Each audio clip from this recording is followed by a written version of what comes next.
আওয়ামী লীগ কখনো পালায় না।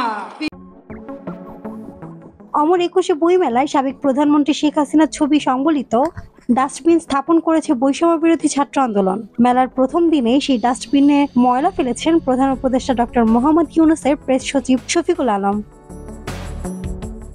শনিবার ঢাকায় বাংলা একাডেমি চত্বরে শুরু হয়েছে একুশে বইমেলা। উদ্বোধন করেন সরকার প্রধান মোহাম্মদ ইউনূস। অভ্যুত্থানে শেখ হাসিনা সরকারের পতনের 6 মাসের মাথায় বইমেলা। স্বভাবতই জুলাই আগস্ট গণবিপ্লব নিয়ে শতাধিক বই প্রকাশিত হচ্ছে বইমেলায়। প্রথম দিন স্পষ্ট হয়নি শেখ মুজিবুর রহমানকে নিয়ে ইতিপূর্বে প্রকাশিত বইগুলি এবার মেলায় কতটা দেখা যাবে। ঘোষিত কোনো নিষেধাজ্ঞা নেই শেখ হাসিনাকে নিয়ে প্রকাশিত বইয়ের উপরেও। তবু সংশয় আছে 6 মাস আগে উৎখাত হওয়া বইমেলায় মুজিব হাসিনাকে নিয়ে বই কতটা থাকবে। বইমেলা প্রাঙ্গণে বরাবরের মতো রাখা আছে কয়েক হাত অন্তর ডাস্টবিন। ডাস্টবিনের গায়ে শেখ হাসিনার একটি ভাইরাল ছবি সাঁটা আছে।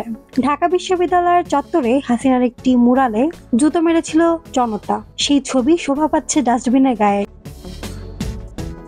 প্রধান উপদেষ্টা মোহাম্মদ ইউনূসের প্রেস সচিব শফিকুল আলম তার ভেরিফাইড ফেসবুকে শনিবার বিকেলে অনেকগুলো ছবি পোস্ট করেছেন। সেগুলিতে দেখা যাচ্ছে হাসিনার ছবি দেওয়া ডাস্টবিনে তিনি নোংরা কাগজ ফেলছেন।